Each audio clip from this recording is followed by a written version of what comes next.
The Man in the Moon by William Joyce. Of course you know the guardians of childhood. You've known them since before you can remember, and you'll know them till your memories are like twilight. Santa Claus, the Tooth Fairy, the Sandman, the Easter Bunny, and the others. But the very first one was the Man in the Moon.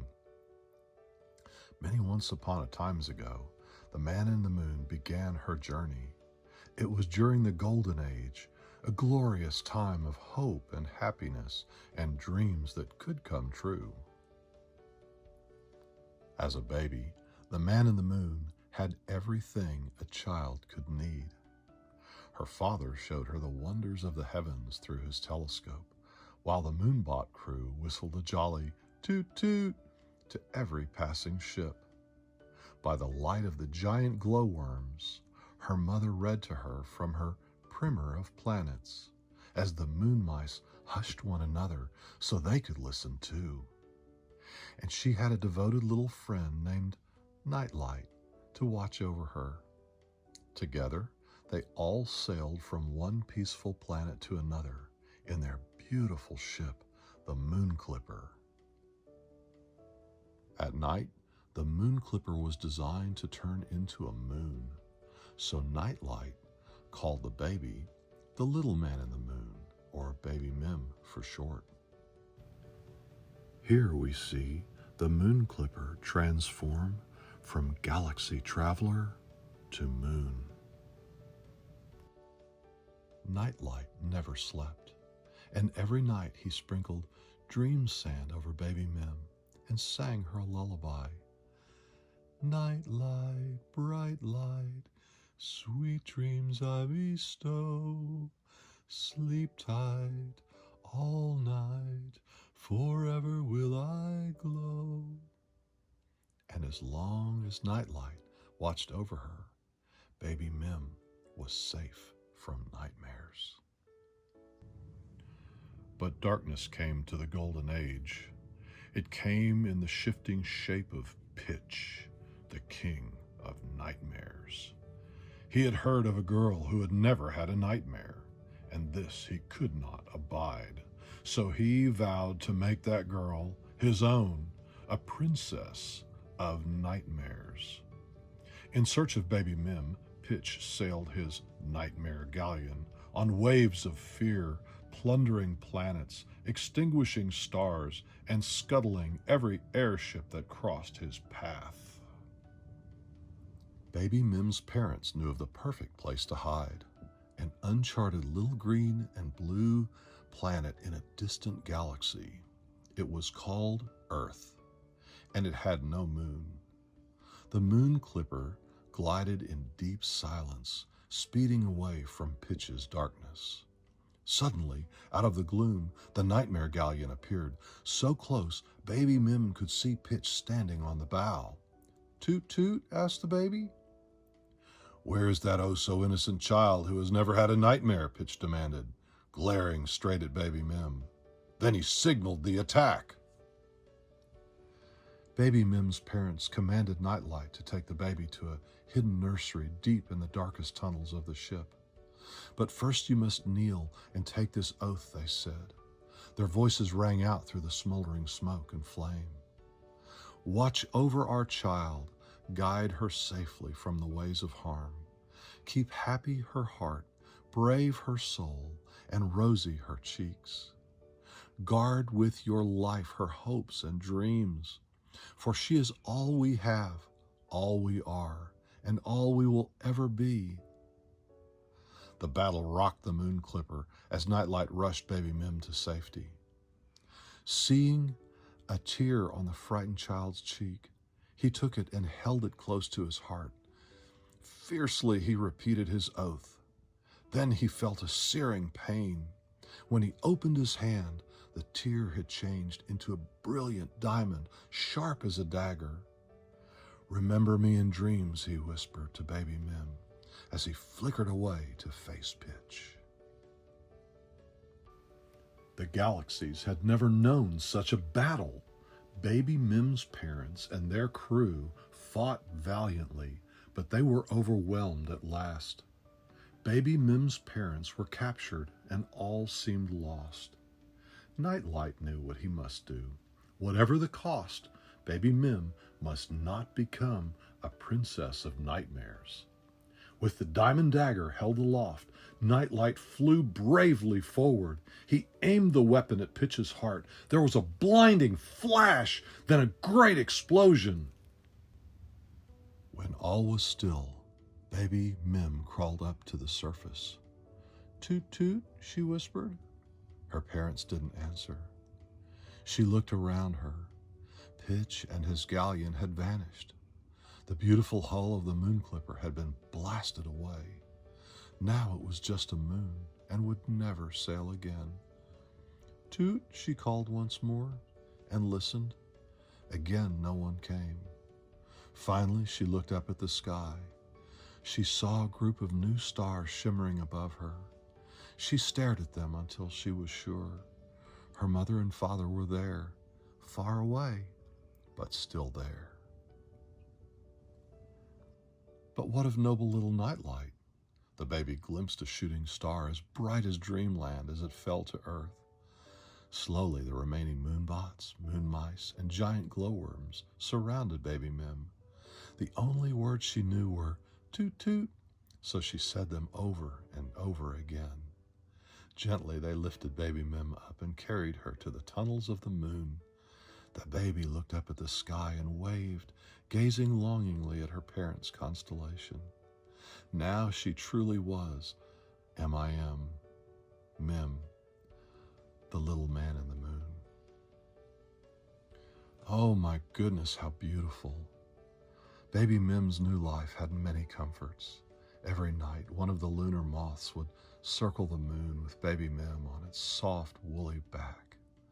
She'd stay awake long enough to see her parents' constellation. Then she'd sleep and dream of night lights and their gentle golden age. As time passed, the moon became a planet-sized playground for the girl. There was so little gravity that with one hop she could bounce over the tallest mountain.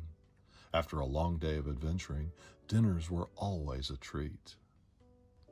Lunar ice cream, comet surprise, space juice nectarine, and each meal was lit by schools of starfish that swam through the evening sky. As young Mim wandered through the moon's tunnels, she discovered the primer her mother had used to read to her. In the book was something she had completely forgotten: the little green and blue planet. She ran to her father's telescope. As she peered into it, she remembered the long-ago shooting star that had fallen to Earth. But it was not Nightlight she found. "There are children on Earth, children like me," she cried. Years went by, and the man in the moon was no longer a little girl. Her new friends on Earth were very far away, but their lost balloons often floated up to the moon. Mim found that if she held them to her ear, she could hear the hopes and dreams of the children who had lost them. She listened carefully. Soon she had a whole collection of lost balloons. Mim learned that sometimes the children just needed a toy, or candy, or a prize, or a sweet dream, or a good story to cheer them up. So Mim gazed down upon the earth, scanning mountaintops so remote they were hidden in the clouds. There she found a grand toy maker to make the children toys, a regal rabbit to make them candy eggs, and a fairy from the kingdom of Punjam Hai-Lu to leave prizes under their pillows. She even found a sleepy little fellow on a faraway sandy island who seemed to know all there was to know about dreams. And lastly, Mim brought the children of Earth a lovely lady who would tell them stories. But for all the joy Mim brought to Earth, there was one thing she had not been able to change. The children were still afraid of the dark. although Pitch and his nightmare men were nowhere to be seen, Mim knew that the children still had nightmares. And after all this time, she had never had one herself. Mim thought she would know everything when she grew up, but of course she did not. This growing up is a tricky business, she said to herself. Every day she listened to the lost balloons and watched the children through the telescopes and wondered how she could help them. If only I could find them a little friend like Nightlight, she thought. And so, deep in thought and remembering her friend, Mim kicked a rock and then another, revealing a pile of very bright sand. She stopped and stared. It reminded her of the dreamland that Nightlight had sprinkled over her when she was a baby. Mim laughed to herself and went on kicking rocks. She had an idea. So the moonbots and moon mice were kicking rocks too. When the moon mice were so tired that they could hardly hold up their tails, and the moonbots were so creaky that they could barely move, Mim called upon the toy maker and the rabbit and the fairy and the others from Earth to fly up and lend a hand. And then, finally, when everyone was too tired to complain, the man in the moon smiled and summoned the lunar moths. The bright sand had made the moon 100 times brighter. Now the children of Earth will see the moon's smiling face and know they have a nightlight to guard them forever, said Mim. And for a moment the distant stars of her mother and father sparkled more brightly than ever. Mim began to sing. It was an old song, a beloved song, and they all joined in. Night light, bright light, sweet dreams I bestow. Sleep tight all night, forever will I glow. The man in the moon knew that she could be a guardian of the children of Earth, just as Nightlight had been her guardian long ago. But she would need help, and so she gathered everyone together. Now, my friends, she said, kneel and take this oath. It was much like the one Nightlight had taken long ago, and now it would be their own.